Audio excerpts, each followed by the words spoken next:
Friends, time இப்போ வந்து 6:30 ஆகுது. நான் இப்போ தான் எழுந்திரிச்சேன். ஸோ நேற்று வீடியோஸ் எல்லாம் பார்த்துருப்பீங்க. இப்போ பக்கத்தில் வந்து எல்லாருக்கும் தெரிஞ்சிருக்கும்னு நினைக்கிறேன், பத்மநாப சுவாமி டெம்பிள். ரொம்ப சக்தி வாய்ந்த டெம்பிள். அந்த டெம்பிள் வந்து போயிட்டு அதுக்கப்புறம் ஒரு 2-3 பிளேசஸில் வந்து பிளான் பண்ணி வச்சுருக்கிறேன். ஸோ ஃபஸ்ட் நான் அங்கே போயிட்டு அதுக்கடுத்து இது பண்ணேன். ஏன்னா கொஞ்சம் ஏர்லியராக போனால் தான் தரிசனம் இதெல்லாம் விஷயங்கள்லாம் எல்லாம் பக்காவாக அமையும். இல்லைனா வந்துட்டு கியூ நிற்க வச்சுருவாங்க. அதனால கொஞ்சம் சீக்கிரம் கிளம்பிட்டேன். ஸோ அங்கே போயிட்டு அங்கே வீடியோஸில் எடுத்து விட்றாங்கன்னு தெரில. நான் எக்ஸ்ப்ளோர் பண்ணிவிட்டு மொத்த விஷயங்கள்லாம் கவர் பண்ணுறேன். கைஸ், பத்மநாப சுவாமி கோயில் வந்தாச்சு. இப்போ தான் வந்து ஒரு 5 minutes ஆச்சு. நான் உள்ளே போகிறதுக்கு முன்னாடி வெளியே வியூஸ்லாம் சூப்பராக இருந்தது. சரி, நல்லா இதை பார்த்துட்டு, ஏன்னா கிளைமேட்டு கொஞ்சம் வந்து ஏர்லி மார்னிங் வந்து நல்லா இருக்குது. ஸோ எல்லாமே பார்த்துட்டு அதுக்கப்புறம் வந்துட்டு உள்ளே போகலாம், கொஞ்சம் நேரம் ரசிச்சு அப்படிங்கிற மாதிரி பிளான் பண்ணியிருக்கேன். எல்லாம் பார்த்துட்டு அதுக்கப்புறம் உள்ளே போகலாம். இந்த வீடியோவை நம்ம ஒரு வீலாக கொண்டு போகிறத விட இந்த கோயிலை பற்றின ஒரு வரலாறை வந்துட்டு சொல்கிற ஒரு விஷயமாக வந்துட்டு கொண்டு போயிடலாம். ஸோ இந்த கோயிலை பற்றி சுற்றி இருக்கிற ரூமர்ஸு, அப்புறம் இந்த கோயிலுடைய வரலாறு, அப்புறம் வந்து இப்போ கரண்ட்டில் இந்த கோயிலில் பற்றி என்னென்ன விஷயங்கள் எல்லாம் போயிட்டுருக்குது, அந்த மாதிரி விஷயங்களை வந்துட்டு இந்த வீடியோ ஃபுல்லாகவே வந்து நம்ம பார்க்கலாம். இந்த கோயில் எக்ஸாக்டாக கேரளா தலைநகரான திருவனந்தபுரத்துக்குரிய மையப்பகுதியில் வந்துட்டு இருக்குது. நம்ம உள்ள என்ட்ராகவே ஒரு வானுயர்ந்து ஒரு ராஜகோபுரம் வந்து நம்மளை வெல்கம் பண்ணுற மாதிரி வந்து ஒரு கன்ஸ்ட்ரக்ஷன் அமைக்கப்பட்டிருக்கு. இப்போ இந்த கோயிலுடைய ஹிஸ்ட்ரி என்ன அப்படிங்கிறத பார்க்கலாம். முன்னொரு காலத்தில் வில்வமங்கல சுவாமி அப்படிங்கிற ஒரு முனிவர் வந்துட்டு வாழ்ந்துட்டு வந்தார்.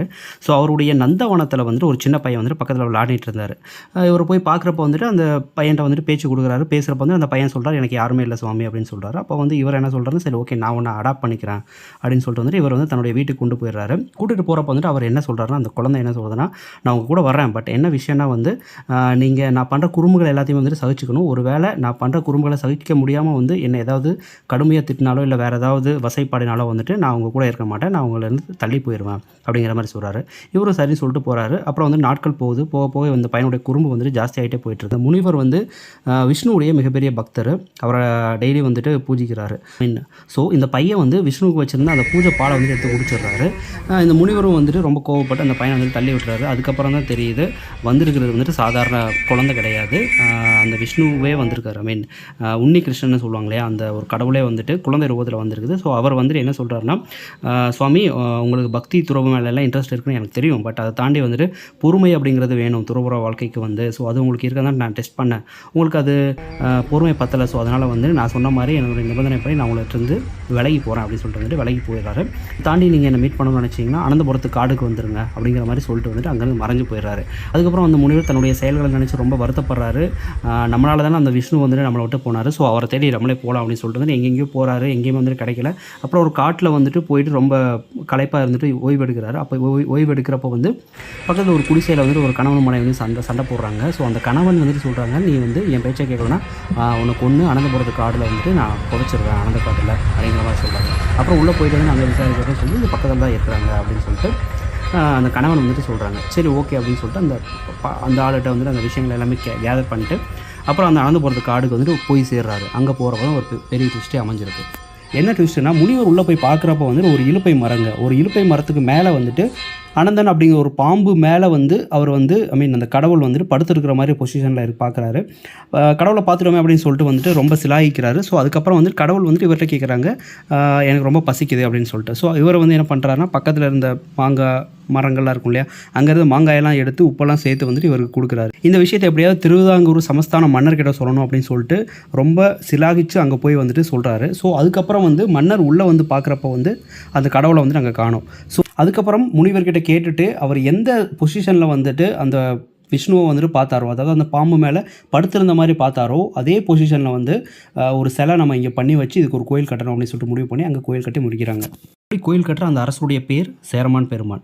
ஸோ இவருக்கு அப்புறம் வந்துட்டு 8 வீட்டு பிள்ளைமார் அப்படிங்கிற ஒரு ஜமீன்தார் பரம்பரை தான் வந்துட்டு இந்த நிர்வாகங்களை வந்துட்டு கவனிச்சிக்குது. அப்புறம் இந்த கோயிலை கட்டுப்படுத்துகிற உரிமை வந்து திருவிதாங்கூர் சமஸ்தான நிர்வாகத்துக்கு கீழே வருது. ஸோ அப்படி அவங்க நிர்வாகத்துக்கு கீழே வர்றப்போ 1686 வந்துட்டு ஒரு தீ விபத்து வந்து உள்ளே ஏற்படுது. அதில் வந்துட்டு கோயிலுடைய ஒரு பகுதி வந்துட்டு நிறைய டேமேஜ் ஆகுது. முக்கியமாக அந்த சிலை வந்துட்டு பெருசாக வந்துட்டு டேமேஜ் ஆகுது. அதுக்கப்புறம் கிட்டத்தட்ட 50 வருஷத்துக்கு அப்புறம், அதாவது 1750 வந்துட்டு ராஜா மார்த்தாண்டவர்மா அப்படிங்கிற ஒரு மன்னர் வந்துட்டு திருவிதாங்கூர் சமஸ்தானத்தை வந்துட்டு ஆண்டுட்டு வராரு. ஸோ அவருடைய ஆட்சிக்கு கீழே வந்துட்டு இதை ரீகன்ஸ்ட்ரக்ட் பண்ணி வந்துட்டு வேறு லெவலில் வந்துட்டு கொண்டு வராரு.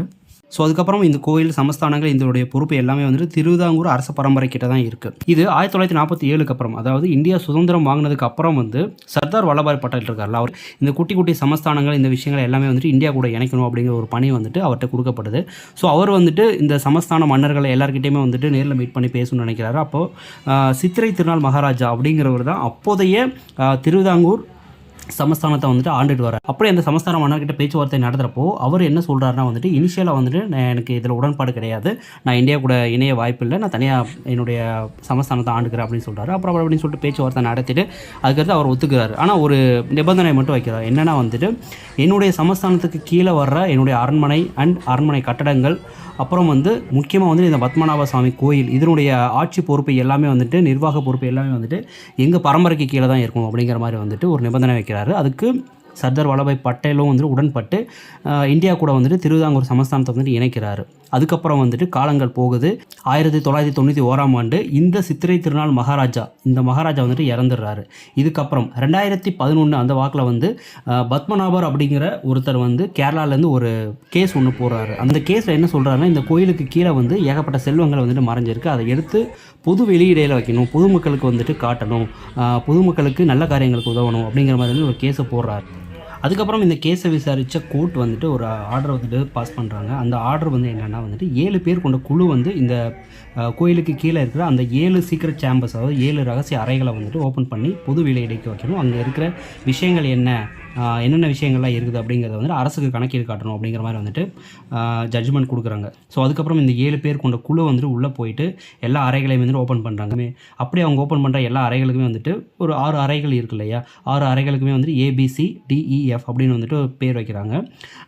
ஏபியை தவிர மற்ற 4 அறைகளுமே வந்துட்டு ரொம்ப ஈஸியாக வந்து ஓப்பன் பண்ணிடுறாங்க. ஓப்பன் பண்ணுறப்போ வந்து அவங்க எக்ஸ்பெக்ட் பண்ண மாதிரி நிறைய தங்க நகைகள், அப்புறம் வந்துட்டு அந்த காலத்து நாணயங்கள், இந்த மாதிரி விஷயங்கள் எல்லாமே இருக்குது. அதுக்கப்புறம் AB அப்படிங்கிற 2 அறைகளை வந்துட்டு ஓப்பன் பண்ண ட்ரை பண்ணுறப்போ வந்துட்டு சில ரூமர்ஸ்லாம் வந்துட்டு அந்த கோயிலை சுற்றி வந்துட்டு ஸ்ப்ரெட் ஆகுது. 1860க்கு அப்புறம் வந்து மன்னர் பரம்பரையை சேர்ந்தவங்க மட்டும்தான் இந்த கோயிலில் இருக்கிற இந்த 2 அறைகளை வந்து ஓப்பன் பண்ணி அப்பப்போ போயிட்டு வராங்களும், அதுக்கப்புறம் வேறு யாருமே வந்துட்டு ஓப்பன் பண்ணலை அப்படின்னு வந்துட்டு ஒரு ரூமர்ஸ் ஸ்ப்ரெட் ஆகுது. ஸோ இது எல்லாத்தையும் தாண்டி வந்துட்டு அந்த B அப்படிங்கிற அறையை வந்துட்டு ஃபஸ்ட்டு ஓப்பன் பண்ணிடலாம் அப்படின்னு சொல்லிட்டு ஓப்பன் பண்ண ட்ரை பண்ணுறாங்க. அவங்க ரொம்ப கஷ்டப்பட்டு வந்து ஓப்பன் பண்ணிடுறாங்க. ஓப்பன் பண்ணி உள்ள பண்ண மாதிரி வந்துட்டு நிறைய தங்க நகைகள், வெள்ளி குடங்கள், அப்புறம் வந்துட்டு சிலைகள், நிறைய விஷ்ணு சிலைகள், அப்புறம் வந்துட்டு பல நாடுகளுடைய நாணயங்கள் வந்துட்டு பதுக்கப்பட்டிருந்தது. அது எதனாலன்னா, இங்கே இருக்கிற அரசர்கள் வந்து பல நாடுகளுக்கு போயிட்டு போர் தொடுத்து அங்கே இருந்து எடுத்துகிட்டு வந்த செல்வங்கள்லாம் நாணயங்கள் தானே எடுத்துகிட்டு வந்திருப்பாங்க, தங்க நாணயங்கள். ஸோ அதனால் வந்துட்டு பல அந்த காலத்தில் இருந்த பல வெளிநாட்டு நாணயங்கள் வந்துட்டு இங்கே வந்து பதுக்கப்பட்டிருக்குது. இது எல்லாமே வந்துட்டு ஒரு பாதாள அறையில் வந்துட்டு பதுக்கப்பட்டிருக்குது. இது இல்லாமல் வந்துட்டு அரிய வகை வைரங்கள், வைடூரியங்கள், நிறைய விஷ்ணு சிலைகள், நான் சொன்ன மாதிரி வந்துட்டு நிறைய விஷ்ணு சிலைகள் வந்துட்டு தங்கங்களாக வந்துட்டு செஞ்சு வந்துட்டு பதுக்கப்பட்டிருக்கு. 18 அடி நீளமான வந்துட்டு வைர நகைகள், தங்க நகைகள், யோசிச்சு பார்க்குங்க, 18 அடி அப்படின்னா பார்த்துக்கோங்க. அதே மாதிரி வந்து 90 வகையான தங்க குடங்கள், அரிய வகை மாணிக்க கற்கள், இந்த மாதிரி விஷயங்கள் எல்லாமே வந்துட்டு கணக்கெடுக்கிறாங்க. இது எல்லாத்தையும் வந்துட்டு 4 நாளாக கணக்கெடுத்து முடிக்கிறாங்க. அப்போ கணக்கெடுக்கிறப்போ 2011 அங்கே இருந்த செல்வங்களுடைய வேல்யூ மட்டுமே வந்து ஒரு 10 வருஷத்துக்கு முன்னாடி 2 லட்சம் கோடி, வச்சு பார்த்துக்கோங்க, 2 லட்சம் கோடி செல்வங்கள் வந்துட்டு 2011 வந்து அந்த 5 சீக்ரெட் சேம்பர்ஸில் வந்துட்டு புதைக்கப்பட்டிருந்தது. அதுக்கப்புறம் ஏ அறையை வந்து ஓப்பன் பண்ணலாம் அப்படின்னு சொல்லிட்டு ட்ரை பண்ணி பார்க்குறாங்க. ஏ அறையை ஓப்பன் பண்ண ட்ரை பண்ணுறப்போ வந்து அதில் 3 அறைகள் உள்ளே வந்துட்டு இருக்குது. அதில் ஃபர்ஸ்ட் அறை பார்த்தீங்கன்னா ஃபுல் அண்ட் ஃபுல் வந்து இரும்பு விஷயங்களாலேயே வந்து பண்ணப்பட்ட ஒரு மிகப்பெரிய ஒரு டோர் ஒன்று இருக்குது. அதை கஷ்டப்பட்டு ஓப்பன் பண்ணுறாங்க. அதை ஓப்பன் பண்ணி உள்ளே போனால் அடுத்து ஃபுல் அண்ட் ஃபுல் மரத்தாலேயே செஞ்சு காக்கப்பட்ட ஒரு டோர் ஒன்று வந்துட்டு, பெரிய டோர் வந்துட்டு அங்கே இருக்குது. அதை உடைச்சி அப்புறம் உள்ளே போனால் வந்துட்டு ஒரு மிகப்பெரிய அளவிலான 4-5 பாறைகள் வச்சு மூடியிருக்காங்க இன்னொரு டோரை வந்து. அந்த டோரை வந்துட்டு இவங்களால திறக்க முடியாது. அதனால் வந்துட்டு அஜானுபாகுவாக இருக்கக்கூடிய அந்த ஜிம்மர்ஸ், இந்த மாதிரி விஷயங்கள்லாம் இருக்கும் இல்லையா, அவங்களெல்லாம் கூப்பிட்டு வச்சு அந்த பெரிய பாறைகளை எல்லாம் வந்துட்டு அகற்றிட்டு அதுக்கடுத்து வந்துட்டு ட்ரை பண்ணுறாங்க.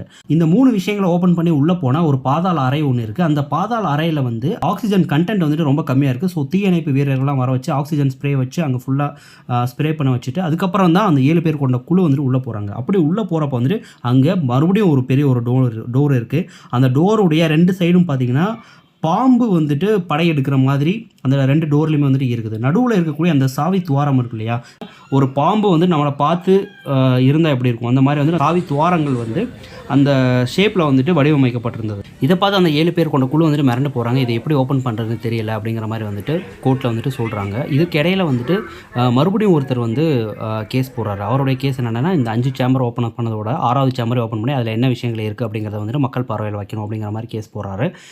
இது ஓப்பன் பண்ணக்கூடாது அப்படின்னு சொல்லிட்டு மன்னர் பரம்பரை சேர்ந்த நிர்வாகங்களும் வந்துட்டு கேஸ் போடுறாங்க. இந்த 2 கேஸுமே விசாரித்த சுப்ரீம் கோர்ட் வந்து 6வது சேம்பர் ஓப்பன் பண்ணுங்க அப்படின்னு சொல்லிட்டு அந்த 7 பேர் கொண்ட குழுக்கு வந்துட்டு பரிந்துரை பண்ணுறாங்க. இவங்க அப்படி போய் ஓப்பன் பண்ணுறப்ப வந்து ஃபிசிக்கலாக அவங்களால ஓப்பன் பண்ண முடியல. ஸோ அதனால் அங்கே இருந்த முனிவர்கள் எல்லாத்தையுமே வந்து ரெஃபர் பண்ணுறாங்க. அந்த முனிவர்கள் என்ன சொல்கிறாங்கன்னா, பழைய ஓலைச்சுவடிகள் இந்த மாதிரி விஷயங்கள் எல்லாத்தையுமே வந்துட்டு ரெஃபர் பண்ணி சில விஷயங்கள் சொல்கிறாங்கன்னா, அது என்னென்னா வந்து இதை வந்து இப்போ இருக்கிற மாடர்ன் சயின்ஸை யூஸ் பண்ணி இதற்கான கீ வந்துட்டு க்ரியேட் பண்ண முடியாது. ஸோ அதனால் வந்து இந்த ஓலைச்சுவடிகளில் இருக்கிற பாடல்களை வந்துட்டு பாடினா வந்துட்டு அந்த வேவ் மூலியமாக வந்து வைப்ரேஷன் மூலியமாக வந்து இந்த சீக்ரெட் டோர் ஆட்டோமேட்டிக்காக ஓப்பன் ஆகும் அப்படிங்கிற மாதிரி ஒரு இன்ஃபர்மேஷன் சொல்கிறாங்க.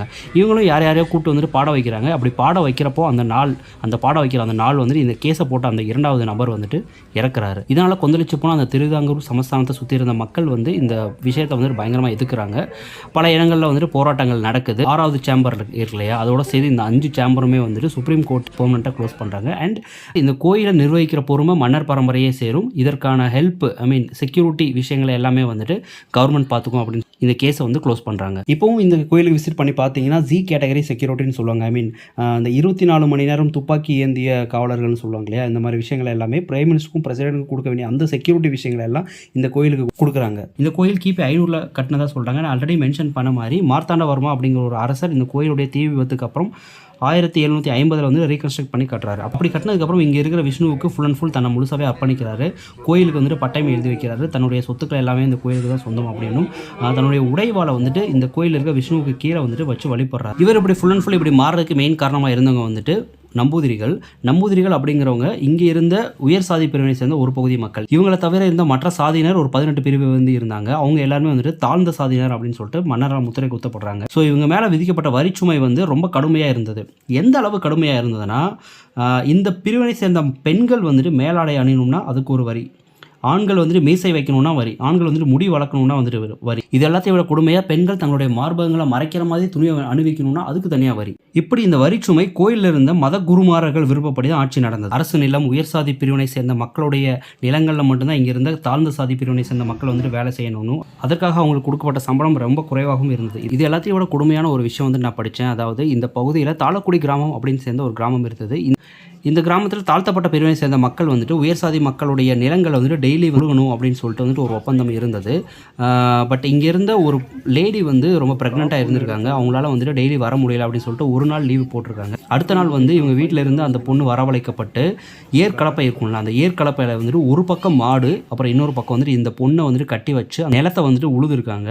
இதில் வந்துட்டு வலி தாங்க முடியாமல் வந்துட்டு அந்த லேடி அந்த நிலத்திலே விழுந்து வந்துட்டு தன்னுடைய உயிரை வந்துட்டு விட்டுருக்காங்க. ஸோ இந்த அளவு கொடுமையான விஷயங்கள் வந்துட்டு இந்த திருவிதாங்கூர் சமஸ்தானத்தில் அந்த காலத்தில் வந்து நடந்திருக்குது. இந்த புதையலுக்கு பின்னாடி மிகப்பெரிய சாதிய கொடுமை இருக்குது. இங்கே இருக்கிற தங்கம், வைரம் இந்த மாதிரி விஷயங்களை ரெஃபர் பண்ணுறப்போ பல குலமக்கள், அதாவது வேறு வேறு பிரிவினை சேர்ந்த ஜாதி மக்கள் யூஸ் பண்ணக்கூடிய குலத்தொழில் பொருட்கள்னு இருக்கும் இல்லையா, அந்த மாதிரி விஷயங்கள் எல்லாமே இருந்தது. அப்புறம் நான் ஆல்ரெடி சொன்ன மாதிரி பல்வேறு நாட்டு செல்வங்கள் எல்லாத்தையுமே வந்துட்டு பதுக்கப்பட்டு பாதுகாக்கப்படக்கூடிய ஒரு பாதாள அறையாக தான் இந்த கோயில் வந்து மன்னர் பரம்பரையால் பாதுகாக்கப்பட்டு வந்தது. ஸோ இந்த வீடியோவை முடிக்கிறப்போ வந்து நான் கேட்கக்கூடிய ஒரே ஒரு விஷயம் என்னென்னா, இந்தியாவில் இருக்கிற ஒரு சின்ன சிற்றரசான திருவிதாங்கூர் சமஸ்தானத்திலேயே இவ்வளவு சொத்துக்கள், இவ்வளவு செல்வங்கள் இருந்திருக்குன்னா அந்த காலத்தில் இருந்த பேரரசுடைய சொத்துக்கள் வந்துட்டு எவ்வளோ இருந்திருக்கும். இந்தியா மீது போர் தொடுத்து அள்ளிட்டு போன செல்வங்களுடைய வேல்யூ வந்துட்டு எவ்வளோ இருந்திருக்கும். இது எல்லாத்துக்கு அப்புறம் ஆங்கிலேயரை நம்மளை ஆட்சி செஞ்சு மிச்சம் வச்சுட்டு போன விஷயங்கள் தான் இப்போ நம்ம எல்லாத்தையுமே அனுபவிச்சுட்டு இருக்கிறோம். அப்போ அவங்க சுரண்டிட்டு போன விஷயங்கள் வந்துட்டு எவ்வளோ இருந்திருக்கும். இதுக்கப்புறம் இந்தியா தனிநாடானதுக்கப்புறம் எவ்வளவு அரசியல் சுரண்டல்களால் செல்வங்கள் வந்துட்டு அளிக்கப்பட்டிருக்கு. ஸோ இவ்வளோ விஷயங்களை வந்துட்டு படிக்கிறப்போ, கேள்விப்படுறப்போ வந்துட்டு இந்தியா எவ்வளவு செல்வ வளம் மிக்க நாடாக இருந்திருக்கு, இப்போ இந்தியாவோட நிலைமை என்ன அப்படிங்கிற ஒரு கொஸ்டினோட வந்துட்டு நான் இங்கே முடிக்கிறேன். இந்த கோயிலை ஆல்ரெடி விசிட் பண்ணவங்க இந்த கோயிலை பற்றி வேறு ஏதாவது விஷயங்கள் வந்து நீங்கள் படிச்சிருந்தால் அதை வந்து கமெண்ட் பாக்ஸில் பதிவு பண்ணுங்கள். வேறு ஏதாவது விஷயங்களை வந்துட்டு நான் மிஸ் பண்ணியிருந்தாலுமே வந்துட்டு அதை கமெண்ட் பாக்ஸில் பதிவு பண்ணுங்கள். Thank you, bye bye, take care, cheers.